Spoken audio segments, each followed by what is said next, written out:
everybody. Happy Friday. It's the weekend almost. Hope you're doing well as always. I'm going to do a little writer's workshop lesson today. And sorry about the mix-up. Today's normally our reading lesson, but I got a little confused there. So yeah, we're going to do some writing today, and we're going to switch gears a little bit because we're going to be working on a fun skill that I always enjoy writing about, and I always enjoy teaching.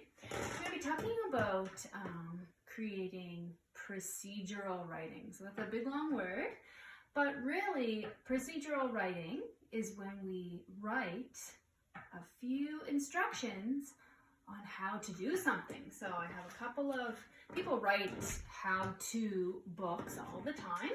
And this is a really old book. The cover's fallen off. It's my old book. This is a recipe book. And so in this book, there are many pages of instructions on how to create cakes and cookies and turkey dinners and all kinds of good things. So recipe books teach us how to make a recipe.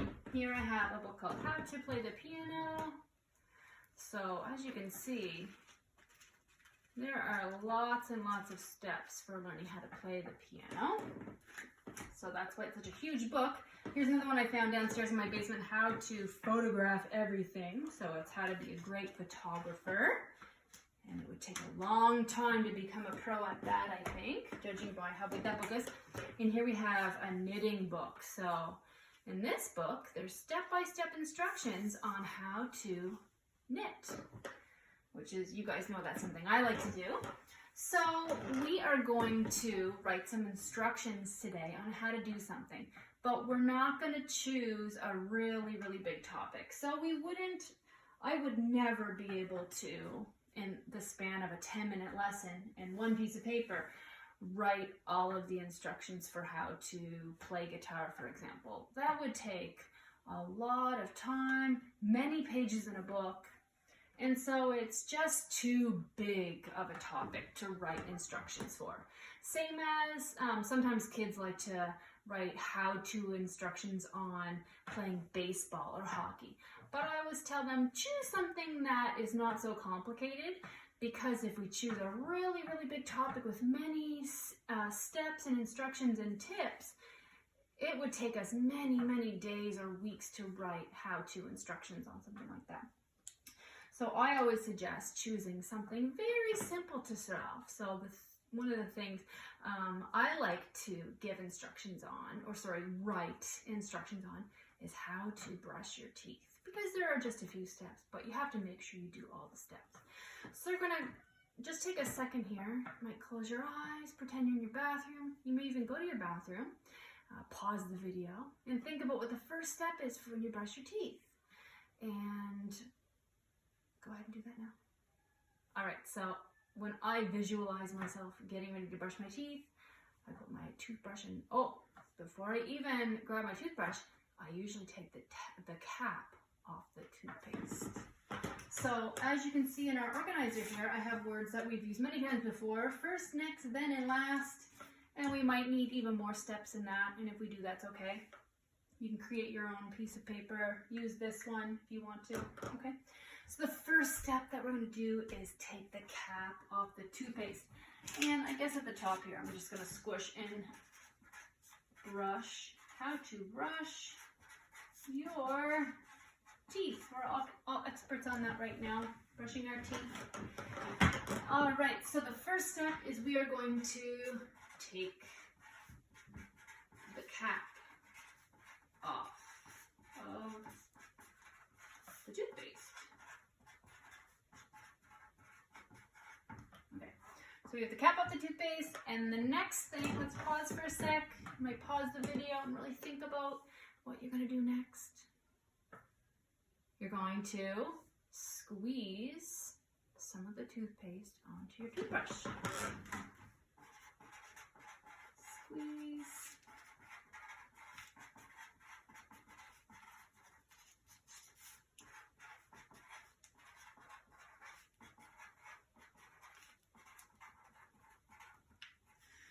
I might actually put my next step in the same box here just to kind of save space, because we do have a few more steps to go.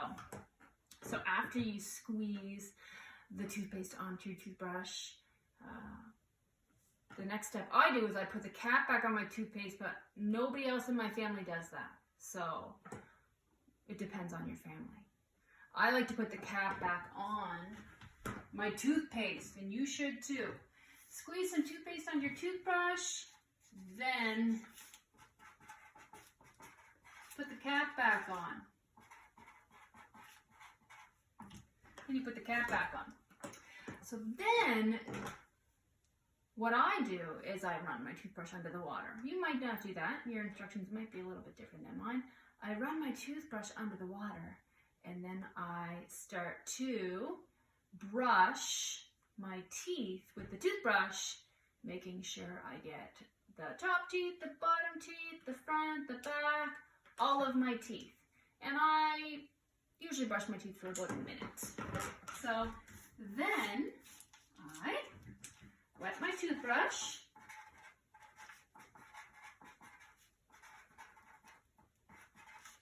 And I guess we'll say if you're really describing, if you've never brushed your teeth before, you might not know what you actually need to do, but if you were explaining it to a little, maybe a toddler who was first brushing their teeth for the very first time, you would tell them that they want to kind of press the bristles of the toothbrush back and forth against all of their teeth, kind of in like a back and forth sort of motion. Wet my toothbrush and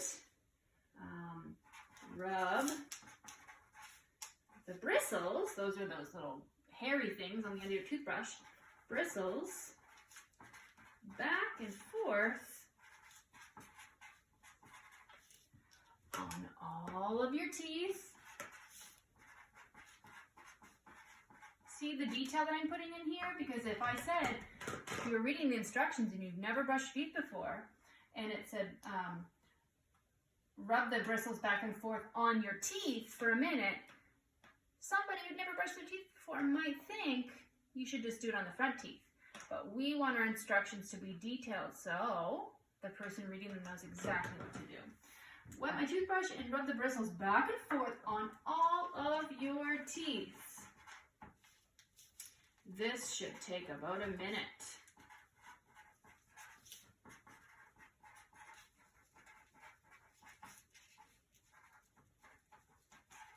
So after your teeth feel nice and clean, some people spit the tooth. I think most people spit the toothpaste out. I think that's something that we should be doing. Spit the toothpaste out and rinse your toothbrush off. And I think I read, I don't know if this is true or not, but I've always rinsed my mouth out after, but I think I read that your teeth get extra clean if you don't rinse your mouth out after, because it helps to keep the toothpaste kind of on your teeth rather than rinsing them off. So we'll leave it at that. So we're going to rinse our, spit the toothpaste out and clean your toothbrush off.